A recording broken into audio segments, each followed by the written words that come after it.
Ta'kidlash joizki, Alisher Navoiy tavalludining 585 yillik ayyomi nafaqat yurtimizda, balki xalqaro miqyosda, xususan dunyoning o'nlab mamlakatlarida katta shodiyona bilan nishonlanmoqda.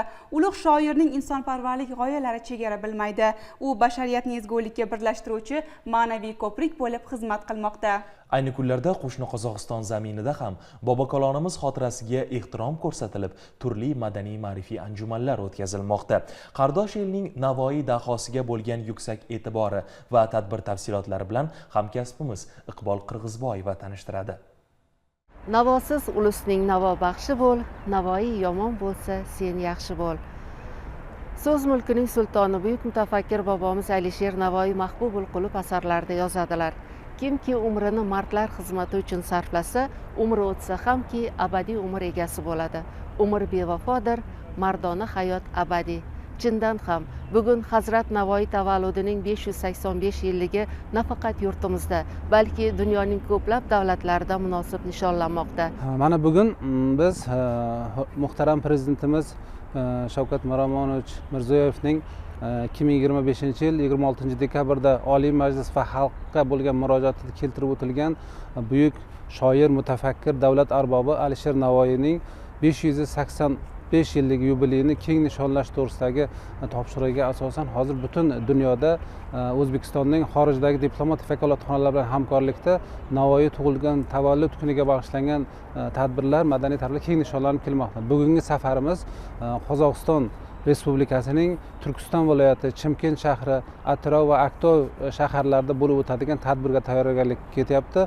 Shu bilan birga bugungi kunda dunyoning AQSh, Yevropa davlatlari, Xitoy, Koreya, Tojikiston, Qirg'iziston respublikalarida ham bu tadbirlar keng nishonlanmoqda. Delegatsiya a'zolarining dastlabki manzili Turkiston viloyatining Kelis tumanidagi ta'lim muassasasi bo'ldi. Maktabda buyuk mutafakkir bobolarimiz merosiga bag'ishlangan adabiy kecha o'tkazildi. O'quvchilar buyuk shoir asarlaridan namunalar o'qidilar. Sahna ko'rinishlari namoyish etildi. Mir Alisher Navoiy bobomizning 585 yilligini nishonlayapmiz. O'zbekiston xalqining mehmonlaridan, tashrifidan juda ham xursandmiz.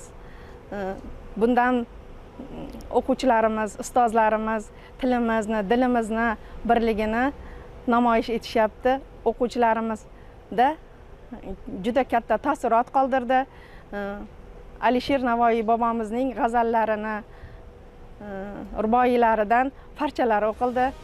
Qozoq xalqining buyuk farzandi, qozoq adabiyotining mumtoz namoyandasi Abay Qononboyev, Sharqning boshqa buyuk shoirlari qatori Alisher Navoiyni ham o'zining ustozi deb bilgan. Ikki xalq o'rtasidagi do'stlik tobora barqarorlashib boryapti, ravnaq topib boryapti. Shu kunga qadar 7 ta kitobim nashr etildi. Bu kitoblarim asosan tarjima kitoblar. Men o'zbek tilidan qozoq tiliga, qozoq tilidan o'zbek tiliga ko'plab tarjimalar qildim.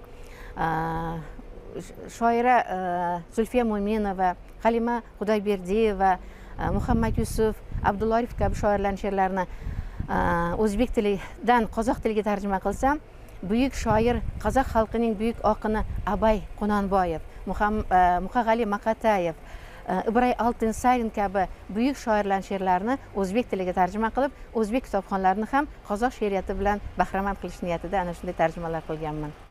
Ta'kidlanishicha, 2020-yilda marhum qozoq shoiri Nasibek Ayto'li Alisher Navoiyning Xamsa asarini qozoq tiliga tarjima qilib nashr etdi va ushbu kitobga so'zboshi Qozog'iston prezidenti Qosim Jo'mart To'qayev tomonidan yozilgan. Tadbirda so'zga chiqqanlar biz azaldan tili, dini bir, orzulari mushtarak qardosh xalqlar ekanligimizni ta'kidlab, buyuk shoirlar asarlari butun turkiy xalqning ma'naviy xazinasi bo'lib xizmat qilishini e'tirof etdilar. Maktabga vatandoshlar jamoat fondi tomonidan badiiy adabiyotlar, milliy liboslar, cholg'a asboblari va rag'batlantiruvchi sovg'alar taqdim etildi. Mazkur tadbir ikki qardosh xalqning samimiy do'stligini, buyuk mutafakkir bobolarimizga qozoq xalqining mehrini, hurmat va ehtiromini yana bir bor namoyon etdi.